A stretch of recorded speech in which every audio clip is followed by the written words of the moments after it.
Loud, I guess. Alrighty, welcome everyone to our first SFAA on topic. This will be presented by Chris Trueman, and the topic is NFTs. Thank you so much for joining us, Chris. Thank you. Thanks for having me. And we're here on a Monday at 10 a.m. with our liaison team. So this is actually our liaison team meeting, but we have extended this presentation now to alumni, of course, faculty, current students. Everyone is invited who would like to join. And we're going to do this every month now. And the next on topic will be with Christina Victor on residencies. So, but today, the kickoff for SFA on topic is Chris Trueman, and I'm going to hand it over to you. Go ahead, Chris. Well, thanks for being here. Okay, on the topic of NFTs, I think we need to first set out some parameters. What is an NFT? NFT stands for non-fungible token. And what that means is that, a dollar is fungible. You can swap it with another person with a dollar and you both walk away with the dollar. A non-fungible token means that it is not interchangeable. Each one is unique. So what happens with a digital media file is that you take the digital media file and through one of the various NFT platforms, you attach an NFT to it, which is essentially a digital certificate of authenticity. And so what it does is it allows you to track and to authenticate and to put a system of scarcity over top of something that would otherwise be infinitely multipliable. And so what happened before NFTs is that if I had a JPEG and I sent you the JPEG, now we would both have the JPEG. And so in that sense, it multiplies infinitely, and it can have infinite amount of owners. What an NFT does is it's tracked on the blockchain. And so when you attach an NFT to a media file, and it is not the media file, it is the a separate entity. But when you attach a NFT to a media file, what it does is it stores the media file on IPFS, which is a distributed file storage system. And then the NFT is logged on a blockchain. NFTs first came about with Ethereum. Ethereum was the early mover. Most of the main platforms that have really taken off are on Ethereum. And now we're seeing second and third, blockchains that are coming out with NFTs as well. And so I got into NFTs originally in 2018. It was before anybody knew about NFTs, and I made an edition, and it was a little too early. It didn't do so well. Then back in summer of 2020.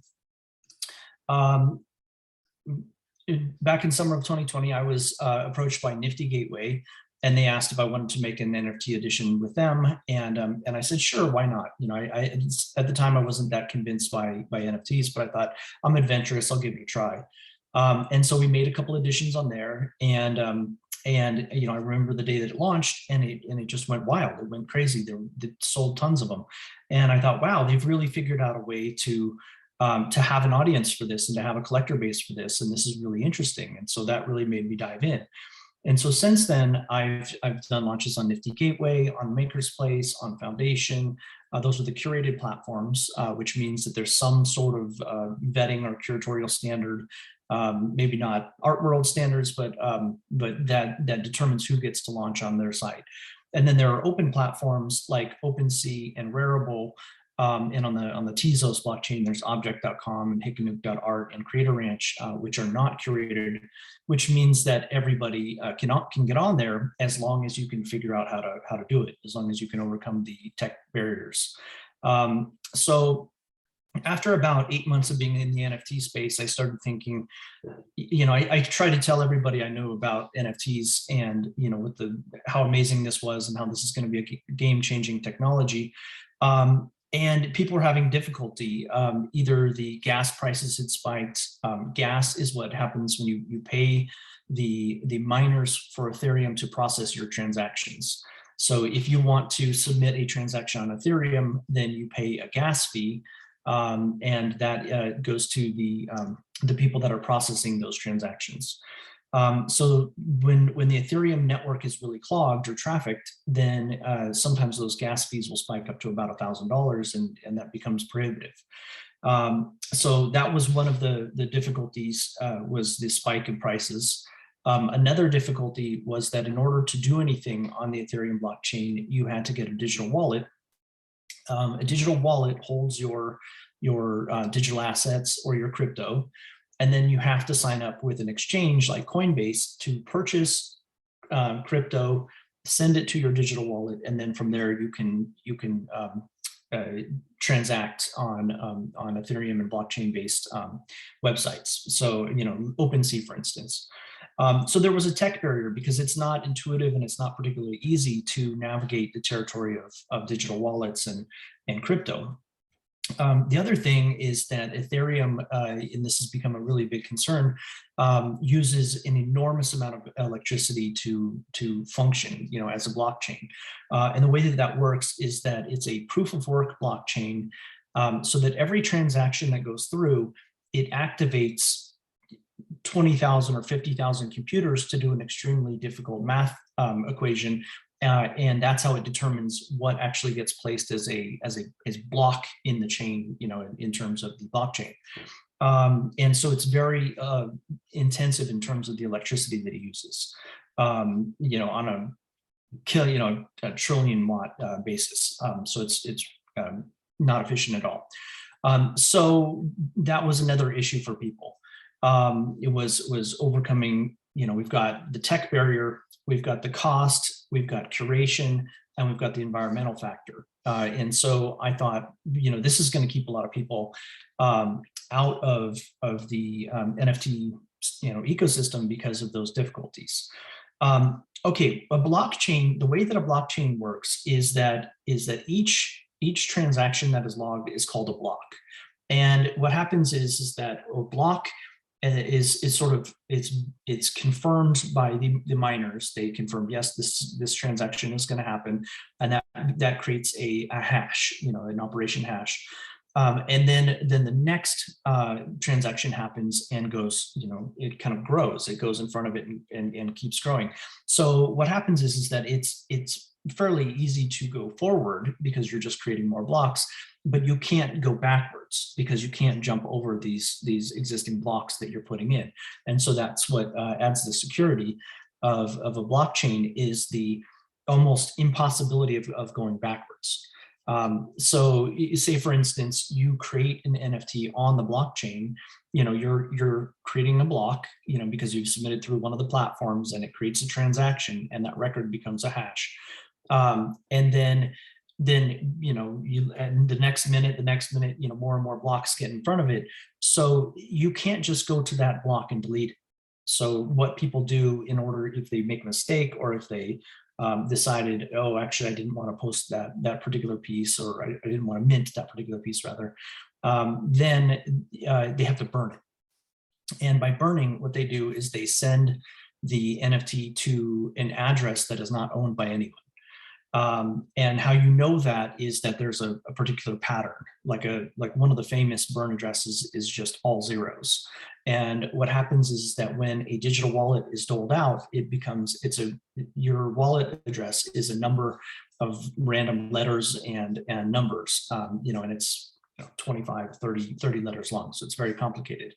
And so none of the wallets with obvious existing patterns would be given out. So you would not receive a wallet with 1, 2, 3, 4, 5, 6, 7, any sequence of numbers like that.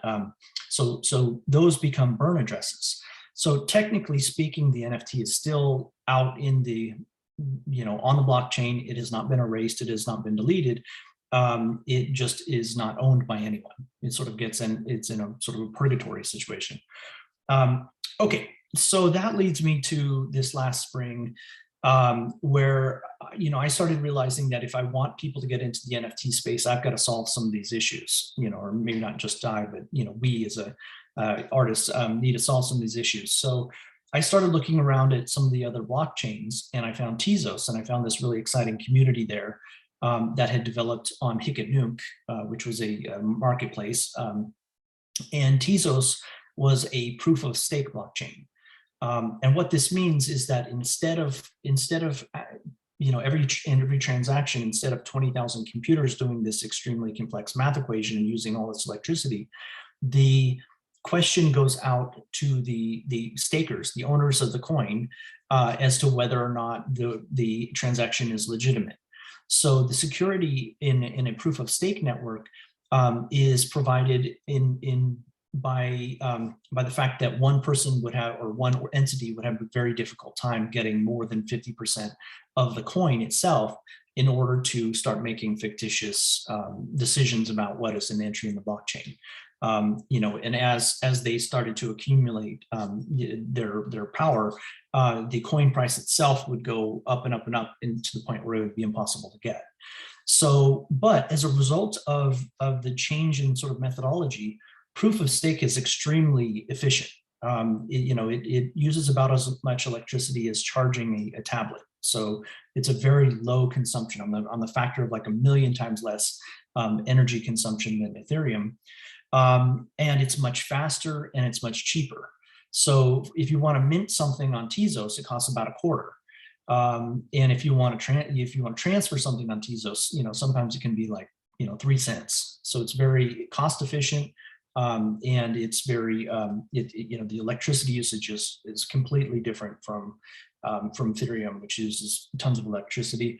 And so then there was still the tech barrier, because you still had to have a digital wallet, and you had to buy Tezos on, say, Coinbase, and send it to your digital wallet, and then you would sync your wallet, which means to connect to a Web3 site or marketplace, and then you could transact.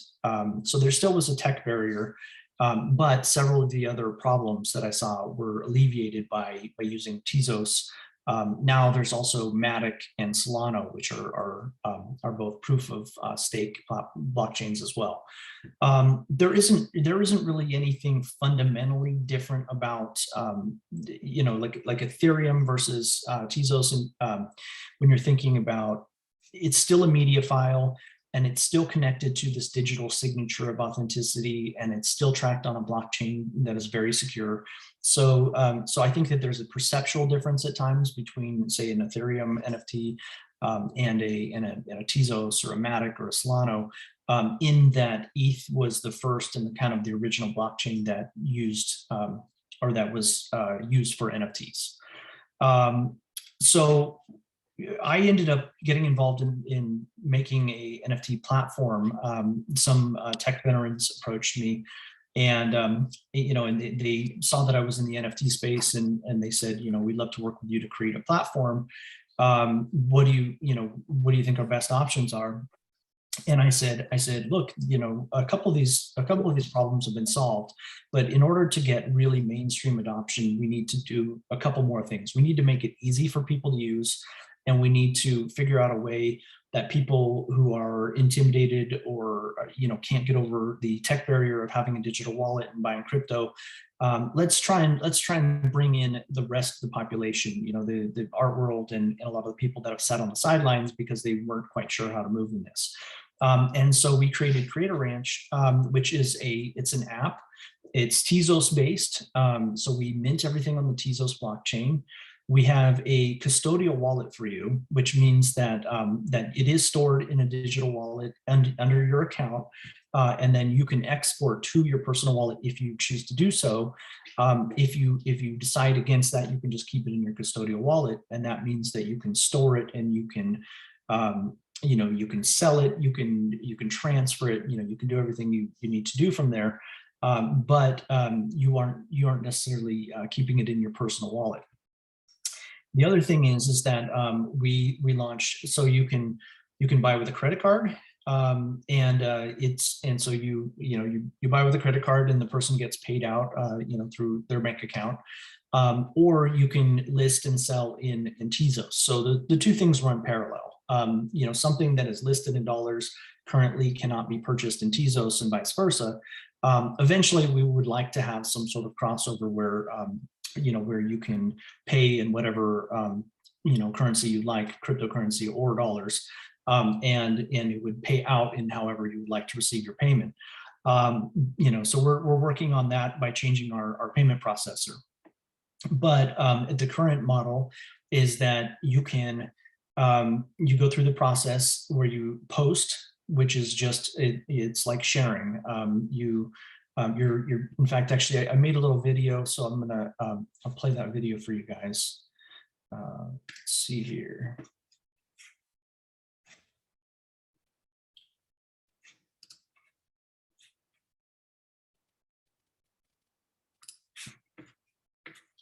Okay.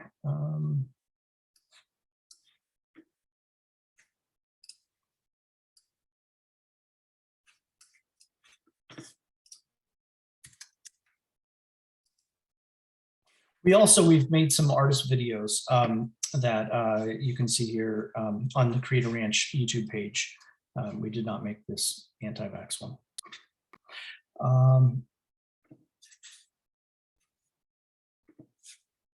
Okay, so this is we're going to talk about listing on Creatoranch. The difference between a post and a list is that a post is sharing your content without committing it to the blockchain and without pricing it and making it available for sale.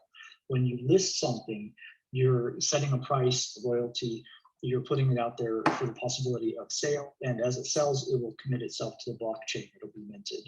I'm going to click on my home button, which is my logo. And you see here, I've got my posts. In this case, I'm going to click on the Creatoranch logo, and I'm going to go ahead and list it. Now, I could just as easily delete this post and remove it completely from the platform. It hasn't been committed to the blockchain, so it is not minted. When I click list, it's going to ask me for a price. And in this case, I'm going to put $10. And you can see here that I will receive $9.16, which is after the 2.5% plus credit card fees. Royalty, 10% is a fairly standard royalty, and I'm going to keep the 10%, but I could just as easily change that to 25% or a different number, but I'm going to go ahead and keep it at 10%.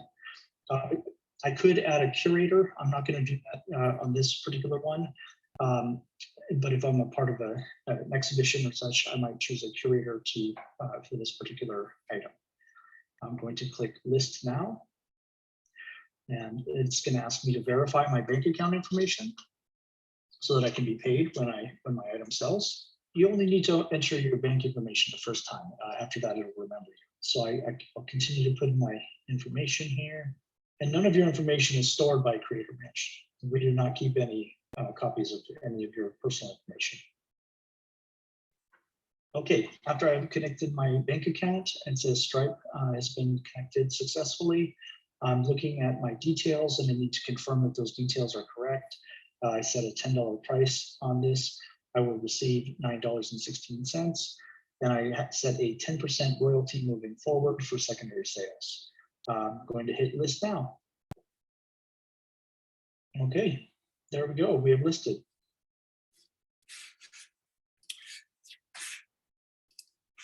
Okay, so there's a little video on listing. Now, there are a couple updates that happened since I made that video. We've added editions support. A lot of the NFT projects are sold as editions, which makes it a little bit more affordable. You know, think of it this way: if you're going to sell a piece of video art, and if it's a one of one, you know, it's the only one out there, you know, you're probably not going to sell it for $100. You know, it's a piece of your work. You know, it could be in the thousands. You know, I don't know what you're selling your work for. You know, it's a little bit similar with NFTs. I do think that there is a general perception that NFTs are less expensive than the you know, than say a full-blown, you know, artwork video. A lot of times I think that has to do with the NFTs are limited to about 100 megabytes a piece, and so oftentimes instead of a full video, you know, like a 10-minute video that you made, you're putting a clip or a loop or something that is a little bit more condensed. Sometimes it's still images. Sometimes people are just straight taking pictures of paintings and minting those. There are a lot of questions regarding, you know, well, what happens with the original? Some people turn it into an NFT and destroy the original. Some people just consider it to be a different item, you know, a different thing altogether. So it's a little bit Wild West in terms of, you know, what this kind of accepted norms are. when it comes to putting art, up on NFT platforms. Some video artists that I've talked to, Jeremy Kidd is one that I'm dealing with shortly. And what he's going to do is he's going to take a larger video and cut it up into pieces, and then do the sort of the pieces as NFTs. So he'll still have the full, several minute video that he would typically put out into a gallery format, and treat it as, video art. And then the NFT portion, he can sell multiple NFTs and maybe do editions of some of those. And that would break it into smaller portions and allow it to be more affordable for a broader audience to be able to collect. One of the things that I think is really exciting about that is that, from my experience, my collector base, I'm a painter, in the galleries that I work with, there is not a big crossover in terms of the people that are buying my NFTs versus the people that are buying my paintings and my artwork. Right now, it's almost a completely new audience. They tend to be younger. They tend to be kind of tech savvy. Sometimes if you connect it to a physical piece, like if you buy the NFT and you get the physical piece, some people are interested. Some people don't want the physical piece at all. They want the NFT as a digital item, and that's it. So it's something to consider. Is based on your audience. Some people sell it and you get a print of some sort with that particular edition, and some people don't. But it's exciting to me because it opens up art collecting and participation to a much broader audience. And when I think about who actually attends my shows and what percentage of those people are actually, buying my paintings, it's a very small percent of the attendees and the people that are excited about my work. My Instagram followers, let's say, it's a very small percentage that are actually able to purchase the work. But when doing NFTs, it's allowed a greater range of participation to a whole new base. And so some of these people have, they bought a couple NFTs from me, and then they've inquired later about physical work, and some of them have gone on to buy paintings. And so I think it's a really exciting time to use the NFT technology to expand what you're putting out there, and also to expand the social relations that you're having with your audience. So that's why I think it's really exciting in terms of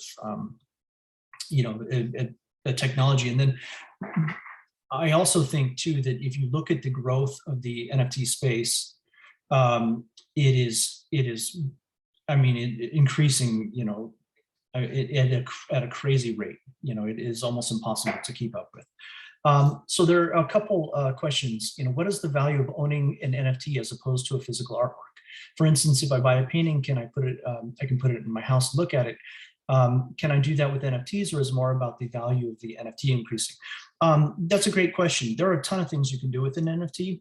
If you think about a physical piece of artwork, then it comes in one scale, and like this painting behind me, there's basically one wall I can put it on in my house. It's sort of set in that. With an NFT and the screens, the display devices, other things are getting better and better. It won't be too long before each one of us has some sort of a screen display that we have NFTs that we display on the screen. I've already seen it coming. I've already had requests from some of my collectors to make sure that I'm making work that is 9:16 format so they can play it on their existing screens. And the interesting thing about that is that you can play it for a while, and then let's say you're having a party, you want something a little bit more lively, then you can switch it out. So you can have multiple NFTs for your mood. At that point, I've projected them up. I've had them on billboards. I had in the crypto art fair in New York. We had the NFTs displayed at 5 stories tall, and it was really amazing as an immersive thing just to be dwarfed by the NFTs. There are also infinite objects, which is they call it video printing, and what it is it's like an LCD screen that is embedded in like a lucite sort of frame-like container, and it just plays that video loop over and over and over. So it becomes like a physical kind of collectible item that you can have. So I think that there are a lot of things that you can do with them. If they're still, you can print them. What you own when you buy an NFT, unless it explicitly states so, you're not actually getting the copyright. You're getting sort of a personal use, you know. So it's pretty similar to buying a work of art. If you buy a work of art, you know, you can take pictures of it and you can use it for, you know, personal use, but you can't commercialize it. So the same thing happens with NFTs. You're buying, you know, you can display it. If it's a still, you can print it out or make something from it, but you can't turn them into T-shirts and sell them. You know, the copyright remains with the artist. Oh, okay. So royalties. So the way that the royalties work is that embedded in the NFT is a royalty percentage that happens on secondary sales. So so I think this is one of the most incredible parts of NFTs is when I did that launch with Nifty Gateway, I did an edition of 50, and this is early on, so I didn't know how to price them. So I said, okay, let's just put the edition of 50 at $50, and I had a 10% royalty selected. Well, those NFTs started to transact fairly frequently, and it got to the point where they were each selling for about, you know, $1,000 to $1,400. And that meant that the royalty on those was actually double from what I got in the original sale. So so there's the possibility that that the NFTs that are created and through a royalty structure could actually pay out significantly more than the primary value of the piece. And so some people are actually taking advantage of that and doing interesting things where they'll sell the primary market at a much lower rate, but they'll put the royalty level at, like, let's say like 25%. And so maybe the first one you buy is $10, but there's a 25% royalty. If a person is able to increase the value of that, you know, by transacting, then the artist can be compensated, you know, through that sort of share of royalty. Okay. Okay, so it says, I was trying to list an artwork on Creatoranch and ended up with an air gap wallet. Okay, so if you're listing in dollars, you do not need to have a wallet. It can be stored directly on the platform and in what we consider a custodial wallet, which is basically, you know, we designate a wallet number for you, and then we have access to that, and we move things around. So when something sells, you know, we transfer it from wallet to wallet. You know, instead of you dealing with that. The advantage to a custodial wallet, and I can tell you from firsthand, is that I had, you know, this is on MetaMask and this is with Ethereum, but I had clicked on a malicious link from Discord, and as a result, I ended up with a hacked wallet that I was basically sharing with a hacker. So I still had access to it. They also have access to it. And so I had about 150 NFTs in it, and I had, you know, 3 Ethereum. And so they stole my Ethereum, they stole my ENS name, so Trueman.eth, they stole that. And then what I have to do is I have to send in small increments of Ethereum to be able to get my my NFTs out of the stolen wallet. So so I think that some of the advantages of having a custodial wallet is that there's someone to go to if something goes wrong. You know, some really, you know, dedicated decentralization people, you know, hardcore crypto or NFT collectors have the philosophy that they say that if it's not in your wallet, then you don't own it. And I totally understand that. And so that's why we wanted to make sure to allow people to use their own wallets and to use crypto. But I also think that, you know, it's like if you're your own bank, there's no one to complain about if your money goes missing or it disappears. So so you have to take certain security measures if you're going to use your own wallet, and you have to be careful which sites that you connect your wallet to, because you could accidentally connect it to somebody that could you could be giving them permission to take anything that's in your wallet. So the people with high value NFTs or large crypto, they are getting hardware wallets, ledgers, and they're not connecting those particular wallets to anything. and that's called cold storage. And they're taking certain precautions so that they don't lose anything. I consider myself a fairly, experienced user.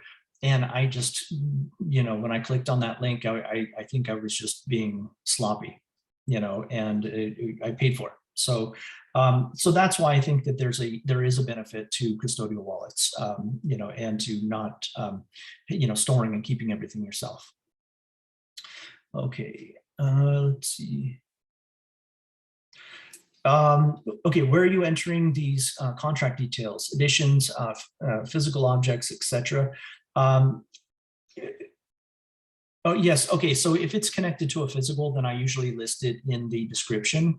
As soon there will be, like even on Creatoranch and I think a few other platforms, there will be an area that will be sort of designed for, like in our case, we're calling it the OE, which is the original edition, and that will be tied to sort of edition 1 of a, of an NFT. So it will have its own designation. But how I've done it in the past is if I want to sell an NFT with some sort of a physical, I list it in the description, and that does not guarantee that the buyer will keep it together.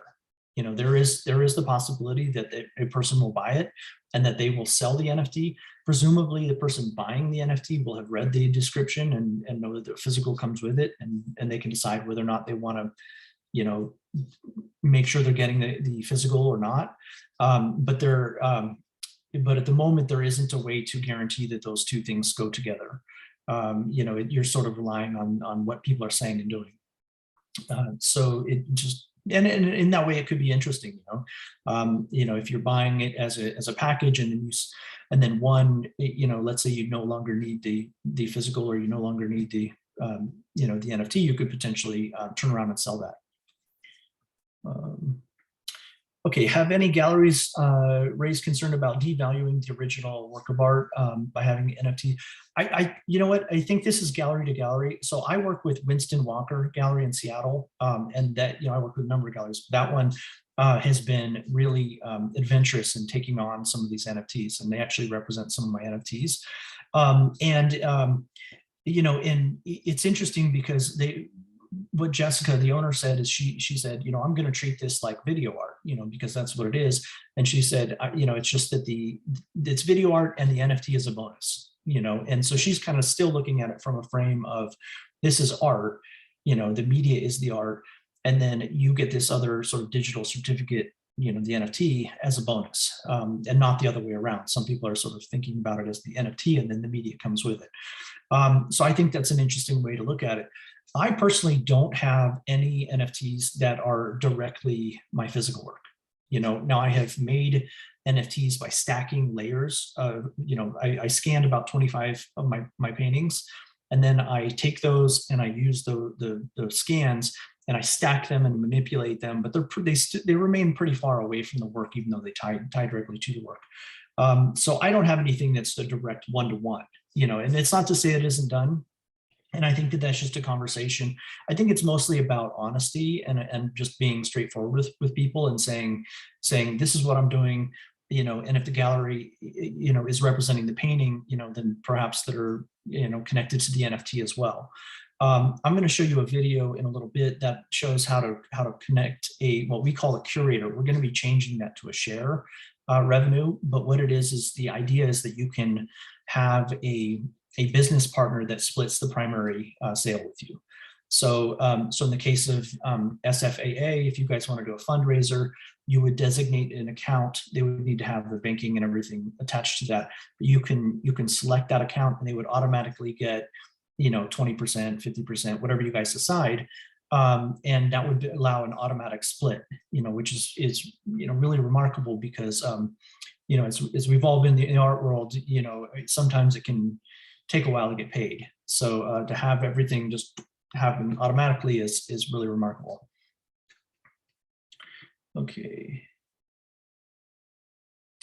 Okay, so are NFTs always visual, and or visual with audio? Can they be purely audio? They can be just about anything. I've seen words, just poetry. I've seen, I've seen 3D animation. I've seen, music. Typically, I mean, because the marketplaces are all visual at this point, you'd have to be dealing with somewhat of a select audience if you're just gonna do audio files, because the marketplaces really aren't that set up for it. So in that case, what I would do is I would turn it into like a video, in that, I mean, it could just be a still image and then the music would play over it. You know, I think that would be the biggest issue is, you know, if it's just an audio file, how are you going to attract people to, you know, to taking a look at that, you know, within the marketplace features. You know, I do think, you know, and I've been in conversations with some musicians that are thinking about releasing songs as NFTs, you know, in addition of say 10,000, or, you know, we have up to 100,000 on Creatoranch. You can do an edition of 100,000. But I think, you know, it probably would be best, even if it's just an album cover or some sort of visual that goes with it, just so they can kind of easily designate, oh, this is that, you know, they can make that visual association. How are NFT dollars translated to actual dollars when you make a sale? Okay, so this is, it depends on how much of a crypto person you are. Some people, when they sell NFTs, they sell it in crypto, they keep the crypto, and they don't intend to turn that back into dollars. You know, that's just, you know, they transact in with their NFTs and in crypto.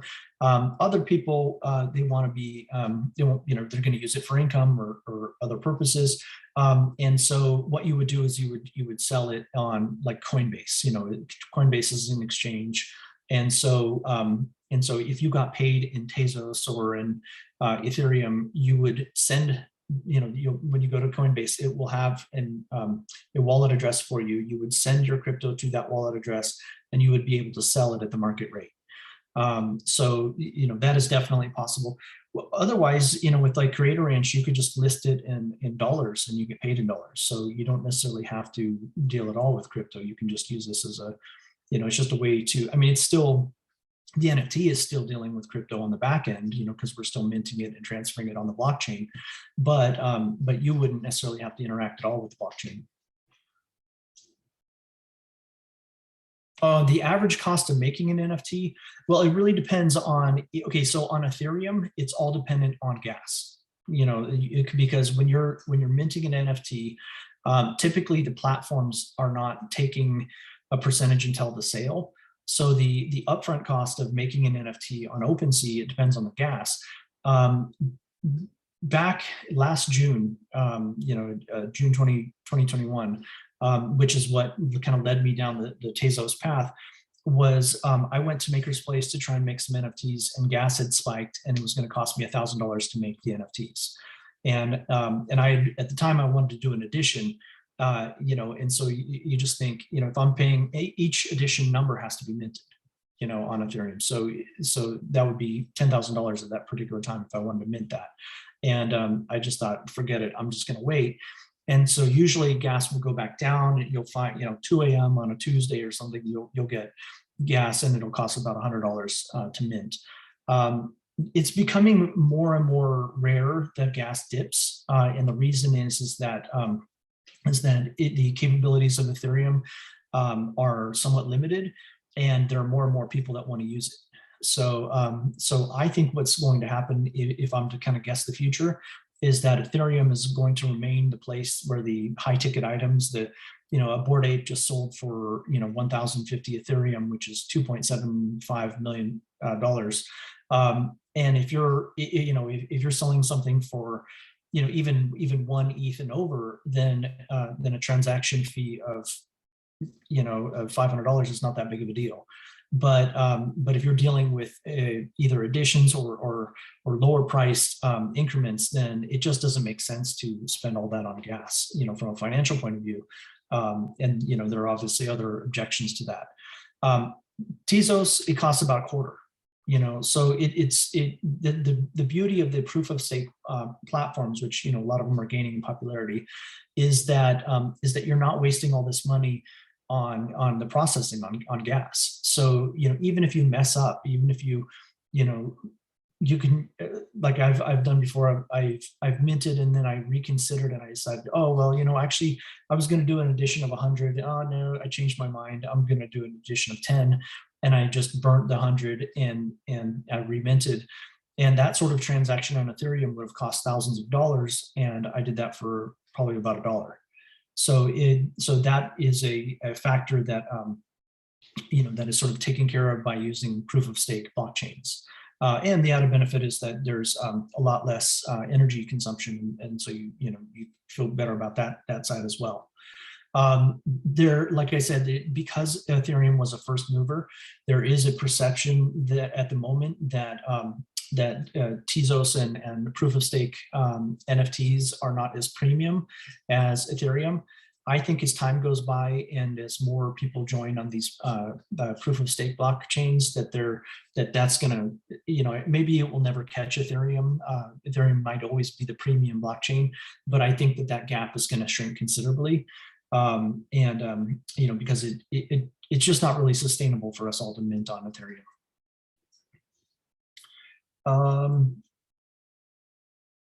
Okay, can I list something that I have posted, or do I have to remove the post and then list it? No, you can, in fact, actually, maybe it's a good time to show this little video I made, because this lists with the curator.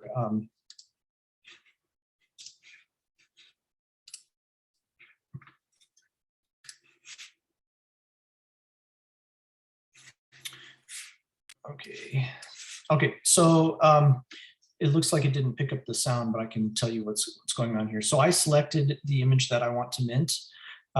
This is a digital painting of mine. I'll select list and then put in the pricing. So in this case, I chose $100. I kept the royalty at 10%. And for this, I put in additions of 10. And then at the bottom, you can see the curator. I selected the curator, and I'm actually just putting in the CEO, which is Michael Zadikian is the CEO of our company. And so I'm just going to put him as the curator in this. And I selected a 50% share. And so let me pause this real fast here. So with the, when we're going to change that term curator, because I think it was a little confusing for people. Our intention was that would be the catch-all for curators, galleries, business partners, anyone that you would want to share your primary market sale with. You could do that through this function. And so we're just going to change the terminology, but the concept will be the same. So if you have a collaborator, then you can put them in this way. Down the line, we do intend to change the collaborator as a different method, because in a collaboration, you would want to split the royalty as well. And at the moment, we don't have a way to split the royalty going forward. So we just have a way to split the primary sale.